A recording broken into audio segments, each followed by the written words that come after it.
Hello, my name is Sibyl Harmony. I'm a spiritual teacher, and this is a video about how to receive messages from nature. And Mother Nature will always be there for you and always support you whenever you ask. So they can protect you from wild weather too. I've had nature help me pick houses, get all kinds of guidance, guide you through your daily life. So one thing that I do to connect with nature is I walk out in nature, weather permitting. Now, if you don't have an area where you can go out in the cold, you can sit inside with plants. You can use essential oils, crystals, but say prayers. And you may see, well, you can use cards and books. I'll talk about that. So when you meditate, when you see an animal spirit, and you may, because when I do videos, I ask that my guides work with whoever is watching this in all time and directions in the future, so that you can get messages, if you choose to, from nature, from animal totems, which are your guides. And so I understand and know the symbology of nature, animal totems, plants, trees, and so rocks. Okay, so all these things are living and they are here to support you.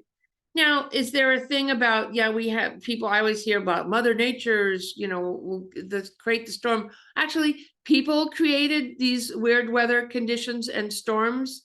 And so the earth will just correct herself. She's been trying not to, and be gentle with people for thousands and thousands, or at least hundreds of years. Okay.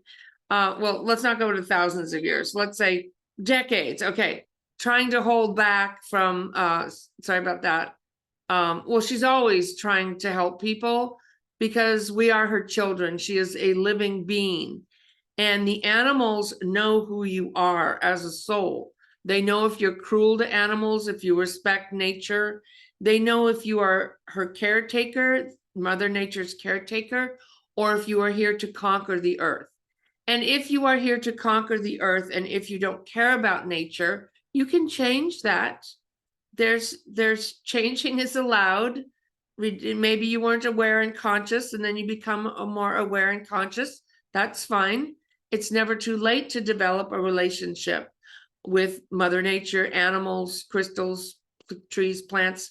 I remember the first time I opened a bottle of essential oil, these little spirits that's made out of plants came out giggling.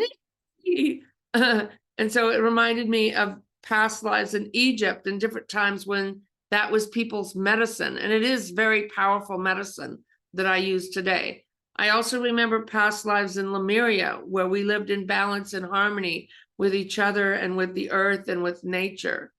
And so I always have had a very strong connection, and you may have too.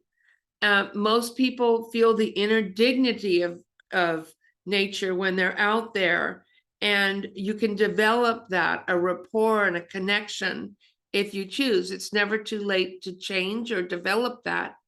I've had nature come in and give me all kinds of messages, protecting me. So our deceased loved ones can come into birds or butterflies or appear more in nature.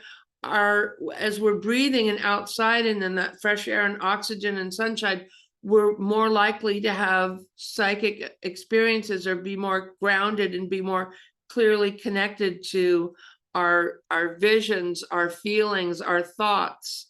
And it's a great place to meditate out in nature and connect with, ask questions, or go for a walk in nature, or especially around water. Your psychic abilities will be heightened around water. Okay. So I mentioned that deceased loved ones can come in through nature spirits, through rainbows, through clouds, through birds, through butterflies, dragonflies. So that's one way you can connect. And your spirit guides can come in, or you may have animal totems that are spirit guides. You may see a picture of them, hear about them, see a bumper sticker. You may see a vision in your mind's eye, or that, that there's a skunk or a bear. It may not be that, of course, there's an actual bear on, because that is not very frequent if you're in a park or something, depending on where you are, of course. But everything in nature is always speaking to you and alive with spirituality and messages and magic and healings. Trees give great healings. If you sit next to a tree or put your hands on a tree, you'll start to feel a pulse. That's their energy. They're very wise beings in trees. So you can use some of these books and cards that I have. We'll show you here, can tell you what this means if you see this plant. Like if you walk out and your eye is drawn to a daffodil, that has to do with spiritual healing and messages. Okay. If you hear a hawk cawing, that is, pay attention, listen to messages. If the stars are twinkling and they get your attention, that is connecting with your guides through the stars, your star beings, other planets, other dimensions. Okay, so I have cards here in books. One is this one, Animal Spirit Guides by Dr. Stephen Farmer. He has a wonderful book about animals. Then there are the medicine cards by Jamie, who's this by? Jamie Sams and David Carson, the medicine cards. These are wonderful for if you see a mouse or a snake. You can also just look it up online, if you know, or ask. And these are definitions they give you, but you can ask the animal or the plant or the tree, why are you getting my attention? Like their oak trees are a symbol of strength. The Vikings, they're a tree of life. There's big grandmother trees and big grandfather trees, and they give strength. And I used to think, well, there's just lots of oak trees around here. That doesn't mean anything. No, there's a reason that I'm in an area where there are oak trees. Okay. And then I used to see vultures all the time. And I just thought, well, there's just vultures around this area. It's not a big deal. No, vultures are my guardian archangels come into the bodies of vultures to protect me. And who would think a vulture? Because you think of like it's eating dead things, but that's part of nature's natural cycle. And they've always come very close, almost flown into my car, just right close to me when they really want to get my attention. But even if they're up in the sky, I know every time I see them, the angels are watching over me, because that's how my guides connect with me. And so this used to be the way that the old shamans and the medicine women used to. They didn't have a deck of cards or, couldn't call up a psychic on the phone. You're your best psychic. You're your best guidance. And you are here to develop, in not just in your brain, reading and writing, but you're here to develop yourself as a soul. And psychic development is one of the highest types of development that you can do here. And everybody must do it at some point or other. I mean, you may not understand what that means, that it means like healing your spirit or your emotions, or the word psychic is like, kind of has connotations on it, like sidewalk psychics, or what everybody's thinking all the time. Now, a lot of people don't really know what that means, but okay. But it has a weird energy on it. So let's put that word aside. But you're here to develop and grow spiritually. That's why you're here. And nature is your biggest ally. Nature. Now, stones connect. Crystals are alive. I use lots of crystals, a big giant heart crystal here. This amethyst literally means sobriety, and it's a heart, emotional sobriety. Okay. So I have a pink quartz crystal back there. That's love energy. Then there's an abalone shell. Ooh, sorry, right there. That's actually, no, wait, that's my blue angel light connecting me with angels. Here's the abalone shell right here.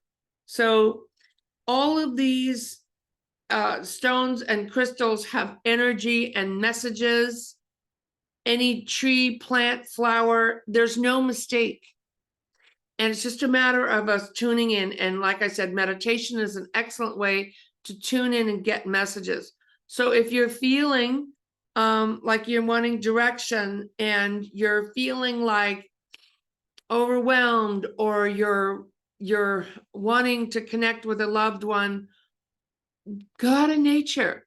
And if you can't go out in nature, look out the window, have house plants around, connect with crystals, do the books or the cards, meditate, and ask for an animal totem.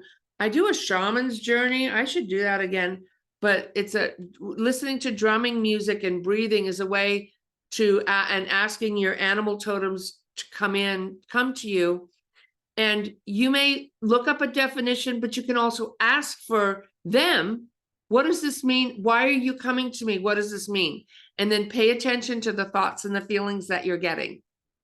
This has been so much fun. I love doing this. I usually do videos on Saturdays, but I'm going to be out of town this week. So this is a pre-recorded, but I'll be back on next Saturday.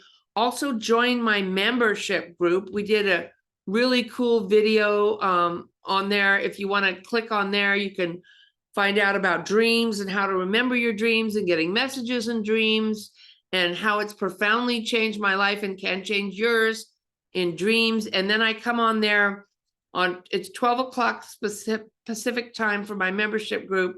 And I'm going to be doing readings and healings there. Usually every Saturday I go on live with you. So it'll be super fun. Join us there. And hey, it really helps me if you subscribe to my channel. I'm trying to get to 14,000 subscribers. I'm up to 13 now. So if you could join me, that'd really be cool. And if you've already joined, maybe give me the thumbs up because it helps put my work out there. And I'm really grateful that you watched my video. We're all in this together, sending you so much love. And we'll see you soon. Bye.